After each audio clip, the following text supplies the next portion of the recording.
네, 여러분을 뵙게 되어서 너무 반갑고 너무 좋습니다. 한 번쯤은 여러분을 꼭 한번 뵙고 그리고 말씀으로 같이 나누고 섬기고자 하는 마음이 있었습니다. 이렇게 좋은 기회를 주신 하나님께 감사하며 귀하신 사장님께 너무 감사드리고 여러분을 뵙게 되어서 너무 좋습니다. 방금 우리 귀하신 우리 임원분께서 말씀을 잠깐 전해드렸는데요. 저희 교회 이름이 이제 이번 주 주일 날부터 바뀌어지게 되었습니다. 이제 감일교회를 감사로 삶을 엮어가는 교회라는 그런 타이틀을 가지고 감일교회를 이어갔는데요. 감사가 너무 좋았습니다. 그래서 감사교회로 할까라는 마음으로 주님 앞에 간절히 기도했는데요. 좀 정적이다는 그런 생각이 들었습니다. 감사는 너무 좋지만 좀 감사는 지금 우리 현실에서 저와 같이 저와 같은 목회자는 어떤 면에서 우리 CBS 나라민족 세계 열방을 향한 뜨거운 마음이 있지만 제가 깨어있지 아니하면 교회라는 곳에 묶이며 교회 이기적인 모습이 저에게 있을 수밖에 없거든요. 내 교회, 내 목회, 내 양들, 나의 성도들, 그냥 내 목양지 그런 부분이 굉장히 많아질 수밖에 없어요. 이렇게 목양을 하는 저와 같은 담임 목회자 같은 경우는요. 그래서 감사가 너무 좋아요. 전 저의 일생에 감사가 너무 좋아요. 그런데 감사와 조금 더 하나님의 주신 꿈,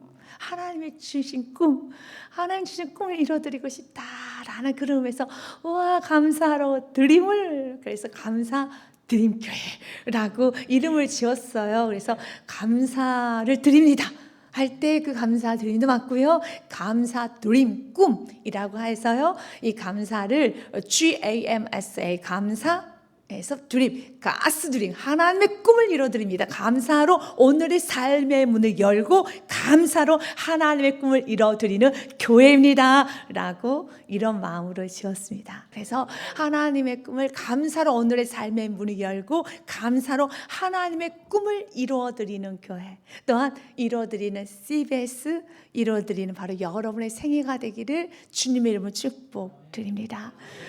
여러분에게 말씀을 전하기 위하여서 기도로 많이 준비했습니다. 하나님 어떤 말씀을 전했으면 좋겠습니까? 하나님 말씀하여 주옵소서. 그런데 여러분을 위해서 기도하고 CBS 말씀을 준비하는데 이번에는 하나님께서 참 많은 말씀을 주셨어요. 이 말씀도 전하고 싶고 저 말씀도 전하고 싶고 이 말씀도 전하고 싶고 너무 좋았어요. 그런데 하나님께서는 우리 사랑하는 CBS 우리 가족 여러분, 직원 여러분 한 분 한 분에게 이렇게 하나님 말씀하시는 것 같았어요. 많이 힘들고 많이 지치고 많이 애쓰고 있다라는 그런 하나님이 감동을 주시면서 베드로에 관한 말씀을 여러분에게 전하고자 합니다.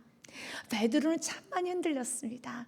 그래서 그의 이름 그대로 그는 갈대와 같은 인생을 살았습니다. 예수님께서는 베드로를 보시자마자 그의 이름부터 바꾸어 주셨습니다. 예수님께서는 요한의 아들 시몬에게, 시몬의 뜻은 갈대란 뜻을 갖고 있습니다. 갈대는 바람에 의해서 흔들립니다. 환경에서 흔들리는 인생, 바로 시몬의 인생이었습니다. 마치 우리의 인생과 같아요. 우리도 환경에 의해서 흔들리죠. 사람의 말에 의해서 흔들리죠. 조그만 환경이 변하고 그리고 내 마음의 감정에 요동치면 나의 모든 언어와 결정과 나의 모든 행동은 다 흔들려 버립니다. 그런데 그렇게 흔들리는 시몬과 같은 인생을 살았던 시몬에게 예수님 말씀합니다. 이제 너의 이름은 시몬이 아니란다. 너의 이름은 게바. 아람어로는 게바고요.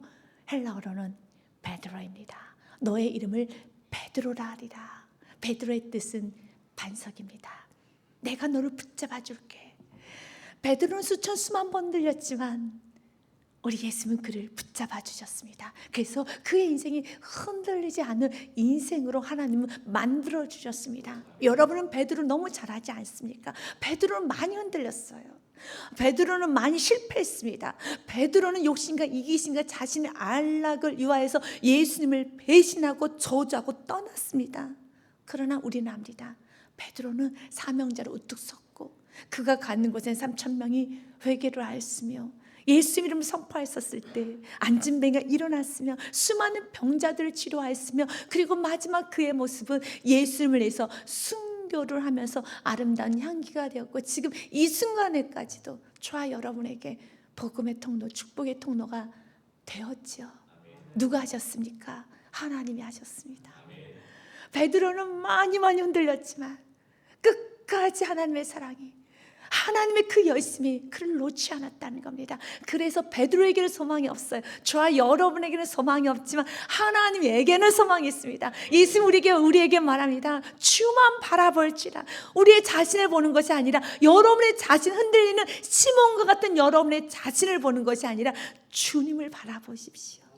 마음이 요동칠 때마다, 분노가 날 때마다, 이 모든 환경이 내가 어떻게 할 줄 모를 때마다, 두려움이 느껴질 때마다, 무서울 때마다 주님을 바라보면 되는 겁니다. 주만 바라보나이다. 오늘 베드로가 심한 풍랑으로 인해서 많은 어려움을 겪게 됩니다. 그래서 성경은 이렇게 말합니다. 그가 물결로 말미암아 고난을 당하더라. 여기서 고난은 바사니조메노, 이 뜻은 여인이 아기를 낳을 때 느낄 수 있는 최고의 고통, 해산의 고통을 말합니다. 풍랑으로 인하여서 죽을 것 같은 그런 고통을 느끼게 됩니다. 이것을 우리가 고난이라고 하죠. 우리 인생에 고난이 있습니다. 그러면 고난은 왜 받는 것일까요? 불순종하면 고난을 받습니다. 요나가 하나님께서 요나야 너는 니느웨 가서 복음을 전하여라 하였는데 요나는 어디로 갔나요? 다시스로 가버렸습니다. 불순종하였더니 그가 물고기 뱃속에 들어가는 아주 극심한 죽을 것 같은 고난을 당하게 되었지요. 그런데 베드로는, 제자들은 불순종하지 않았어요. 그들은 순종했습니다. 예수님께서 강 건너로 가라 라고 하였던 그 말씀에 순종하여서 배를 탔습니다. 그러면 고난이 없어야 되지 않겠습니까? 예수님의 말씀을 그대로 순종하였더니 오늘 고난이 온 겁니다.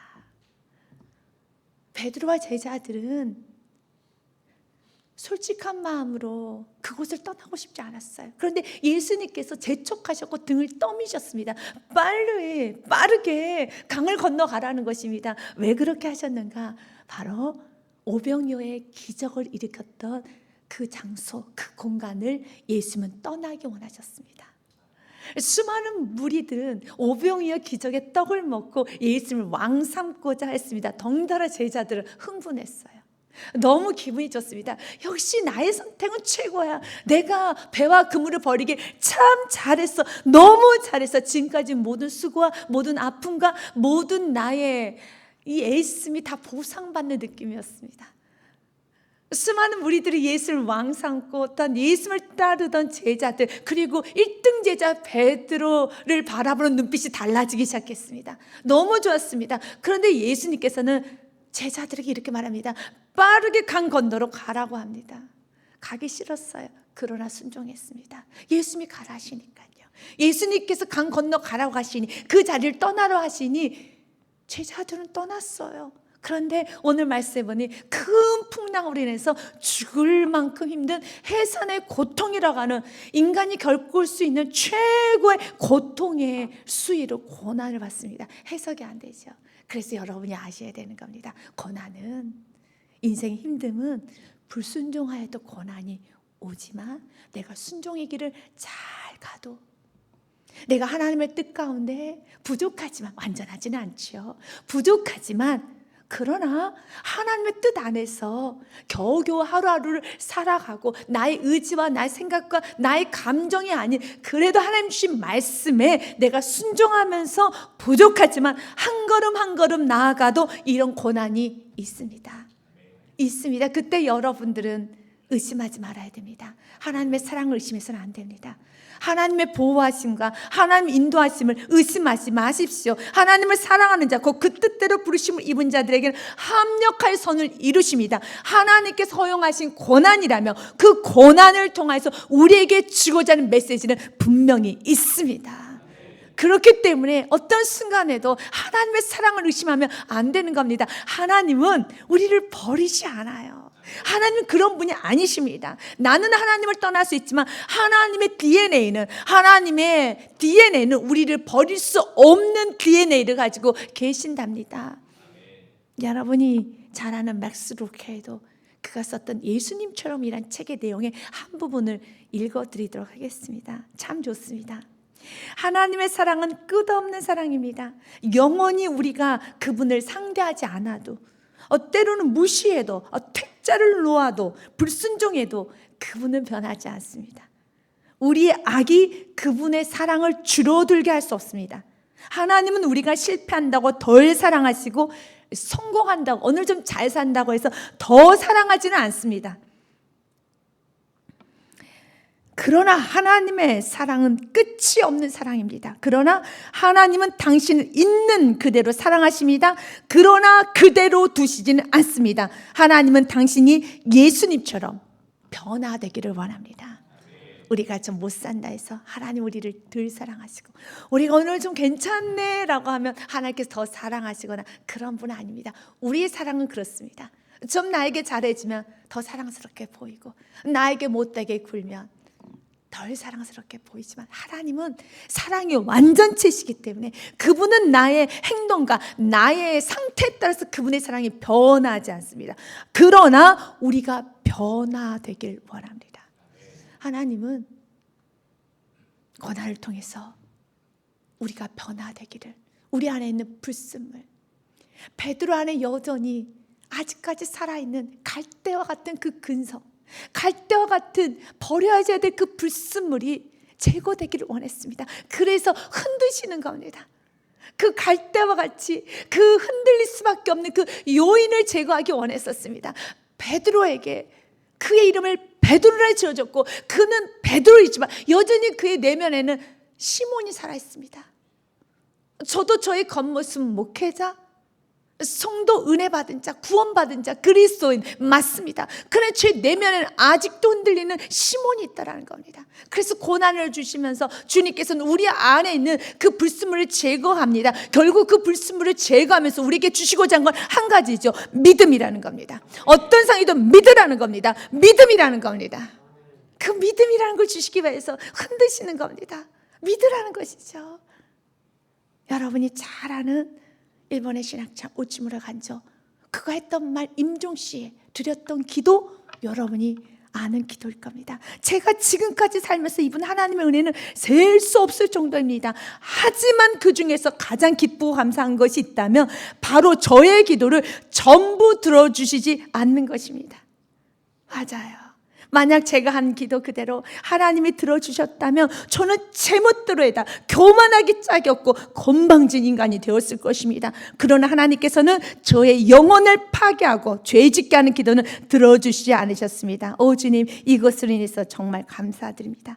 당신은 저의 온전한 기도만 들어주심으로 저를 통해 하나님의 뜻을 이루셨습니다. 맞습니다. 제가 원하는 기도를 다 들어줬다면 저는 꽤나 건방지고 꽤나 욕심스럽고 이기적이게 되었을 것입니다. 베드로에게 예수님은 흔드셨습니다. 그리고 베드로의 믿음을 경고케 합니다. 예수님께서 바다에 물 위로 걸어 오십니다. 그때 그 베드로가 이렇게 말을 합니다. 나에게 왜 이런 풍랑이 있는지 해석이 되지 않은 채 예수님께서 바다 위로 걸어오실 때 베드로가 한마디 합니다. 주여, 당신이 하나님의 아들이시거든, 나의 주님이시거든, 나를 명하사 물 위로 걸어오게 하소서라고 말을 합니다. 그때 예수님께서 Come on, 오라라고 합니다. 여러분, 왜 베드로는 예수님께 물 위로 걷게 달라고 요청했을까요? 왜 그랬을까요? 여러분, 밤새 그 물과 싸웠어요. 베드로는 그 물을 쳐다보고도 싶지 않아요. 외면하고 싶어요. 무서워요. 두려워요. 여러분 정말 싫어요. 그 시커먼 바다가 너무 싫어요. 예수님께서 베드로에게 베드로에 무엇하느냐 이리 내려와라 라고 하지 않으셨어요. 베드로가 먼저 요청했습니다. 왜 요청했을까요? 여러분은 왜 선교 기간에 오셨습니까? 여러분 왜 먼저 손을 내미시고 왜 먼저 몸을 낮추시고 왜 먼저 여러분 회개하시고 먼저 용서를 구하고 먼저 무조건 나의 잘못이라고 자꾸 하십니까? 왜 그러시나요? 여러분 왜 그러시나요? 베드로는 왜 예수님께서 베드로에게 베드로야 이리 와라 라고 말씀하지 않았어요. 그리고 베드로는 지금 이 물 위로 걷고 싶은 마음이 없습니다. 그 물은 밤새 그에게 고통을 주었던 물이에요. 무서운 물입니다. 싫습니다. 떠나고 싶습니다. 그런데 왜 베드로가 예수님 나를 명하사 그 대신 나를 명해 주셔야 돼요. 나를 명하사 나로 물 위를 걷게 하옵소서. 왜 그랬을까요? 이유는 한 가지죠. 예수님이 지금 물 위에 계시기 때문에. 예수님 배 안으로 오시면 좋겠는데 걸어서 배 안까지 들어오시면 좋겠는데 왜 예수님은 물 위에 걸어 계십니까? 그럼 내가 가야죠. 여러분이 왜 선교 기간에 오십니까? 왜 여러분 가정에서 여러분이 먼저 용서를 구하고 몸을 낮추고 먼저 회개를 하고 먼저 잘못했다고 하고 왜 여러분이 먼저 마음을 낮춥니까? 얼굴들을 보니 여러분 절대 지지 않고 살 얼굴들이시네요. 성격도 꽤 강하신 것 같고 고집도 있으신 것 같고 잘 노실 것 같고 여러분만이 세상에서 재미나게 살 수 있는 얼굴들이신 것 같아요. 왜 절제하세요? 여러분은 왜 포기하세요? 여러분은 왜 희생하세요? 여러분은 왜 몸을 낮추세요? 왜 여러분은 항상 먼저 여러분이 고개를 숙이세요? 왜요? 왜 그러십니까? 맞아요. 예수님이 계시니까. 그것이 답이에요. 예수님 배 안에 들어오면 안 나가죠. 왜 추운데 왜 당신은 거기서 계시냐는. 그럼 내가 가야죠. 마음이 이끄는 대로 가는 겁니다. 우리에게 마음이 있어요. 우리 안에 계신 성령님이 계세요. 그래서 정말 싫지만 내가 먼저 손을 내미는 것이고 내가 먼저 가정 안에서 먼저 헌신하는 거예요. 내가 용서를 구하는 겁니다. 여러분 내가 먼저 화해를 하는 것이고 내가 먼저 몸을 낮추는 겁니다. 예수님이 거기 계시니까 예수께서 내 마음을 미시니까 어쩔 수 없어요. 우리는요. 우리는 예수의 사람이기 때문에요. 그래서 베드로가 뛰어든 겁니다. 베드로가 무서움을 모르는 거 아닙니다. 베드로도 여러분 배 안에 있고 싶죠. 안전하게 있고 싶죠. 왜 물 위를 걷겠습니까? 그러고 싶지 않지요. 그러나 그가 명하사 나를 명해 줍소서. 나에게 은혜 주세요. 그러면 나 뛰어들겠습니다. 그리고 걸어갑니다. 그런데 저는 이 말씀이 너무 좋아요. 여러분 베드로는 물 위를 걷다가 바람을 보고 물에 빠져버립니다. 이 말씀이 너무 좋아요. 왜 실패가 좋으세요? 왜 이 말씀이 좋아요? 너무 좋아요. 여러분 왜 좋은 줄 아십니까? 우리 인생에는 이렇게 실패가 있어요. 성경은 이렇게 놨습니다. 믿음의 길을 가고 예수께서 원하시는 그 길을 가도 또다시 내가 나의 혈기가 나의 분노가 나의 욕심이 나의 아직 꺾어지지 않는 자존심이 나의 자만이 또 나를 덮쳐요. 바람을 보고 무서워 빠져가는 줄 했던 것처럼 예수만 끝까지 쳐다보고 가면 되는데요. 놓았어요. 그래서 물에 빠졌어요. 그런데 그때 물에 빠질 때 그가 예수 이름을 부릅니다. 주여 나를 구원하소서. 이 세상에서 가장 짧지만 가장 강력한 기도, 제가 제일 좋아하는 기도, 매일매일 하는 기도. 예수님 도와주세요. 예수님 도와주세요. 그러면 그 즉시 손을 내밀어 베드로를 건져주십니다. 마음이 요동칠 때, 여러분 때로는 분노가 날 때, 답답할 때, 혼란함이 느껴질 때 가장 짧지만 강력한 기도, 매일매일 하셔야 되는 기도. 예수님 도와주세요. 그러면 성경은 이렇게 말합니다. 예수님께서 즉시 손을 내밀어 그를 붙잡으시며 라고 하였습니다. 맞아요. 내 마음이 요동칠 때 그때 한마디만 해보세요. 예수님 도와주세요. 그 순간에 내 마음을 붙잡으신 주님을 만나게 될 것입니다. 이렇게 여러분 삶에 예수님과 동행하시고 예수님 날 붙잡아 주시고 예수님께서 나를 이끌어 가셨음을 여러분이 느끼셔야 되는 겁니다. 우리는 계속 흔들리죠. 그러나 그때마다 내가 예수님을 부를 때마다 예수님은 즉시 손을 내밀어 나를 붙잡으셨어요. 그래서 우리는 마지막 이런 고백을 합니다. 예수님, 저는 수천 수만 번 흔들렸어요.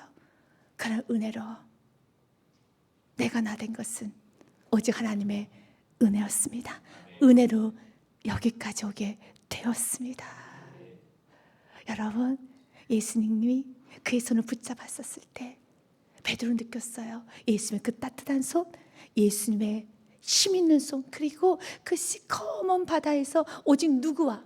베드로와 예수님만 있고요. 예수께 그의 손을 붙잡았기 때문에 예수님과의 뜨거운 눈 마주침이 있어요. 이건 베드로와 예수만이 아는 간증이에요. 스토리예요. 그 누구도 몰라요. 예수님의 그 눈 마주침 가장 가깝게 그의 손을 붙잡았었을 때 시커먼 바다 가운데 예수님이 그의 눈을 바라봤을 때 평생 잊을 수 없는 예수님과의 눈 마주침. 우리 인생에 그런 시간이 많아요. 그 누구도 여러분의 외로움과 여러분의 무거운 짐을, 여러분의 고통을 사실 다 알지 못해요. 그러나 예수님은 아셔서 너무 명확하게 여러분을 위로해 주시고 너무 여러분에게 맞는 은혜를 주세요. 그를 위해서 주님 오늘도 말합니다. 나의 이름을 부르라. 예수님 도와주세요. 그리고 이제 예수님과 함께 배에 오른지라 성경은 이렇게 말합니다. 배에 함께 오름에 바람이 그치는지라. 고난을 주신 이유, 예수님 나와 함께 한다라는 것이죠. 예수님 끝까지 우리를 놓지 않으신다는 거죠. 이제 예수님과 함께 배에 오릅니다. 그리고 33절은 이렇게 마무리합니다. 배에 있는 사람들이 예수님께 전하며 이르되 진실로 하나님의 아들이로소이다. 아멘. 모두 다 예배합니다. 경배합니다. 그런데 달라요. 베드로와 다른 제자들은 예수님 앞에 모두 다 동일하게 성경은 이렇게 말합니다. 베드로도 요한도 마태도 여기 있는 모든 제자들도 예수를 향해서 엎드려 당신은 진실로 하나님의 아들입니다. worship, 예배를 드리지만 베드로의 예배의 깊이는 다릅니다. 이미 베드로는 엎드린 순간에 그의 옷은 젖어서 물이 흥거덩합니다. 저는 이것을 사도 바울이 말하는 흔적이라고 말하고 싶습니다. 베드로는 달라요. 다른 제자들은 뽀송뽀송합니다. 베드로만 물에 빠진 쇠앙지처럼 옷은 다 젖었고 머리도 다 젖었고 물은 흥건하게. 그런데 예수님에 대한 예배의 감격은 다른 제자하고는 달라요. 이게 바로 살아있는 예배예요. 여러분이 사셔야 돼요. 부족하지만 말씀 붙잡고 믿음으로 사십시오. 그래 넘어지셨습니까? 이렇게 물이 흥거덩한 표징은 넘어졌다는 거예요. 무리를 끝까지 걷지 못하고 실패했다는 겁니다. 그러나 그 실패조차도 너무 아름다운 주님은 살아계십니다. 간증이 되고 사랑이 되고 고백이 되는 겁니다. 여러분, 예수님과 함께 손잡고, 이 go는 영어로 go예요. 전진하십시오. 여러분 말씀 붙잡고 살아보십시오. 멋진 근사한 일이 있을 겁니다. 넘어지셨습니까? 이것 또한 간증이 됩니다. 예수 이름 부르세요. 여러분 삶에 놀라운 주님의 건지심이 오늘 하루의 삶에도 충만하시길, 여러분 평생에 충만하시길, CBS에 충만하기를 주님의 이름으로 축복드립니다.